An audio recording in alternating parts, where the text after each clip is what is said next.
এই, তোর কি কমন সেন্স বলে কিছু নেই? এত রাতে কি করতে গেছিলি ওখানে? কমন সেন্সের কথা তুই বলছিস? তোর আছে তো কমন সেন্স? বাড়িতে একটা বোন থাকা সত্ত্বেও তুই এসব জিনিস ওপেনলি দেখছিস। আমার খুব ভয় করছে, তোর মতো ছেলে আমার সাথেই না কিছু করে বসে। এই দেখ, একদম উল্টোপাল্টা কথাবার্তা বলবি না তুই। দেখ, এই বাড়িটা আমার, এটা আমার রুম, আমি এখানে থাকি, আমি এখানে যা খুশি তাই করতে পারি, তাতে তোর কি রে? সেটাই, আমার কি? আমারই ভুল হয়েছে তোর এখানে আসাটা। আমি আর এক মুহূর্ত তোর এখানে থাকতে চাই না, যাচ্ছি আমি।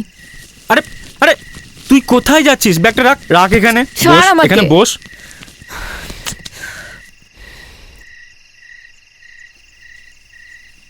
দেখ, তুই যদি এত রাত্রে এখন বেরিয়ে চলে যাস তাহলে বাড়ির লোক এসে না আমাকেই সন্দেহ করবে, আমাকেই ধরবে। তার থেকে বরং তুই আজকে রাত্রে এখানে থেকে যা, কাল সকাল হলে নিজের মতন চলে যাবি। আমি তোকে এক মুহূর্তের জন্য বাধা দেব না। আচ্ছা দেখ, আমি আমি বুঝতে পারছি তোর এরকম রিয়াক্ট করার যথেষ্ট কারণ রয়েছে, কিন্তু কিন্তু প্লিজ আমাকে একটু বোঝার চেষ্টা কর। দেখ, আমি তোর কোনো রকম কথা শুনতে চাই না। আচ্ছা আচ্ছা, সরি। কিসের সরি? বললাম না আমি কিছু কোনো রকম কথা শুনতে চাই না। তুই প্লিজ একবার আমার কথাটা শোন। দেখ, শোনার আর কিছু নেই, যা দেখার আমি দেখে ফেলেছি আর বুঝেও গেছি। দেখ, আমি আমি বুঝতে পারছি তোর তোর বুঝতে ভুল হচ্ছে, প্লিজ একবার আমায় বোঝার চেষ্টা কর। কেন দেখিস এসব বাজে জিনিস? দেখ, তুই তুই হয়তো এখন আমাকে দেখে বুঝতে পারছিস আমি কিন্তু আর আগের অনিমেষ নেই। আমার মধ্যে অনেক চেঞ্জেস এসছে। আমি এখন একা থাকতেই পছন্দ করি। আমি চাই না যে আমার পার্সোনাল স্পেসে কেউ আসুক, আমার আমার ব্যক্তিগত জীবনটা কেউ নতুন করে এসে নষ্ট করে দিক।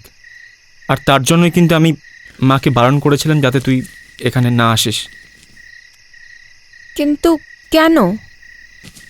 আমার আসলে আমার একটা প্রবলেম আছে। কি সেটা? তুই তুই বুঝবি না। বুঝিয়ে বললেই ঠিক বুঝবো। আসলে তোকে কিভাবে বোঝাবো আমি আমি আমি সেটাই বুঝতে পারছি না। দেখ, অত আমতামতা করিস না, যা বলার ডিরেক্টলি বল।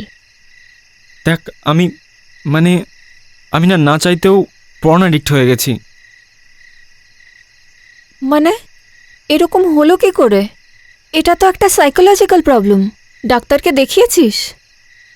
দেখ, স্কুল লাইফে বন্ধুরা প্রথম দেখায়, তারপর দু একবার নিজে নিজে দেখা শুরু করি, তারপর ধীরে ধীরে সেটা অভ্যাসে পরিণত হয়ে গেছে, আর তারপর সেটা অ্যাডিক্ট। তুই হয়তো জানিস, সুহানা নামের একটা মেয়ে যার সাথে আমার 3 বছর আগের বিয়ে ঠিক হয়েছিল, ওকেই বলেছিলাম সবটা। হুম,